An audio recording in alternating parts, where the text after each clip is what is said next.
books on Fort. This is your second time playing? Or Third. I played it twice with Leah. He invented this game. So you played it one-on-one twice. Yeah. How does it stack up playing with 4 people? It wasn't that much different, honestly. Other than, like, I was playing with Leah, like, I could get a sense of her engine better because I could see what she's like. She had more stuff out in the yard. Yeah. And we were just kind of back and forth, whereas I was, like, kind of looking everywhere. Hard to keep track of what and 3 other more people are doing. were stealing my stuff, like, because they had different, like, ideas for their engine, so I had to be more careful with what I was, putting down and playing. It's different because I had a couple of turns where I was able to play all my cards, but it's rare, like, trying to build something where it's like, if someone takes a piece of that, then I'm screwed. Yeah, exactly. So you got to be super careful with that. But I liked it because it was like, it kept me, like, focused when other people's turns, because I was like, should I follow them? Should I do that? I love the follow concept. Yeah. Because it keeps you engaged when it's not your turn. And I really appreciate that. I think it's pretty solid in terms of, like, deck building card games. There's a lot of really interesting strategy.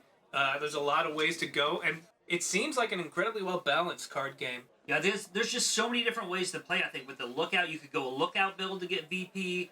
I like the mechanics of moving stuff from stuff to. But by the time I wanted to recycle victory points, Kyle had all the cards. Yeah, I think I just didn't know what I wanted to do for, like, the first half of this game, so I'm like, I don't know. Yeah, and then, there's so many options. Yeah, and then when I settled on to having things in my pack and using my pack to get victory points, I'm like, oh, that's a pretty solid. I had 2 groups of cards, so almost every turn I was, like, just adding 4 victory points. So. There's not really much to spend other than leveling up. There's not much to spend on those. Well, no, there is victory points because I had one that's like spend pizza for victory points. Yeah, but that was the first time I noticed that one in this game. Yeah, and that came up at the end. Yeah, because I know you can move them from your pack to your stuff, but I was like, how do you get rid of them other than just upgrade? We only saw.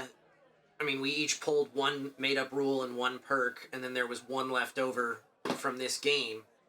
But those were randomly selected because there are more. Yeah, we got some more. So it'll take a couple playthroughs to see everything. The only downside I have is we ran into that is tracking your lookout and your pack size. Yeah. And your fort level. I just don't feel it's thematic in building my fort up. I don't feel like I'm building up this big badass fort. I get why it's there, but it's hard. I think when I put my 2 cards in my lookout, I think I couldn't have. I mean, I don't remember. Right, yeah, it's like, I don't know. It's just, I feel like there could have been a better mechanically and thematically way to upgrade and keep track of my fort level. Yeah. And pack and lookout. If there was some way to, it would add too many things to have, like, your pack, like, have a different marker for that, or, like, have this, but I don't know how you would. I want the 1 marker to, like, somehow track that. Yeah. I'm totally spitballing here, but an idea, every time you level up your fort, you add a tile that, like, fits together to piece a fort together around your player board. That would be that cool. adds a space where you can keep stuff. Yeah. Instead of the pack. That would just be like storage or right, whatever. Just on your here, fort, it just says pack. On your fort tokens. And then and every time you level up, you expand the board space with more tiles and stuff that you piece together. Or you, instead of having and this makes space, your fort look more impressive as you level up. Instead of having this space, you put hexes underneath here, because you're really only getting 1 for everything. So, like, you would have a hex here, so you could put something there, and you're there. But when you get here, I could put something here now. Except for the perks that... Well, I guess you could just put a space on the perk card. Or whatever. You could figure that out, but, like, but just something just like... It's hard. That would be a lot simpler than... That wouldn't solve the lookout problem of, like, how many can I have? Yeah. But I imagine this is our first time playing, so... Right, yeah. But it's a really fun game. Okay. I like it a lot. I especially like the fact that it keeps you engaged no matter whose turn it is. It's very fun. And it's pretty simple. I wouldn't, I mean, certainly not entry level, but it's not too advanced.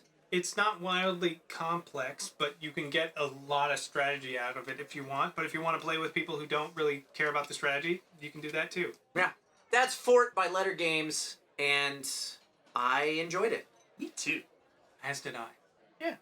Hey, thanks for watching. If you like that, be sure to hit that like button, hit that subscribe button, and most importantly, go on over to twitch.tv/BNB Tabletop and give us a follow there. We play board games live every Sunday night at 7:30 p.m. Pacific Time on a show we call The Board and Barrel. And it's a very interactive broadcast. We have house rules that you guys can influence throughout the course of the game, virtual bingo, you can bet on who's gonna win. It's a lot of fun, and I look forward to seeing you there.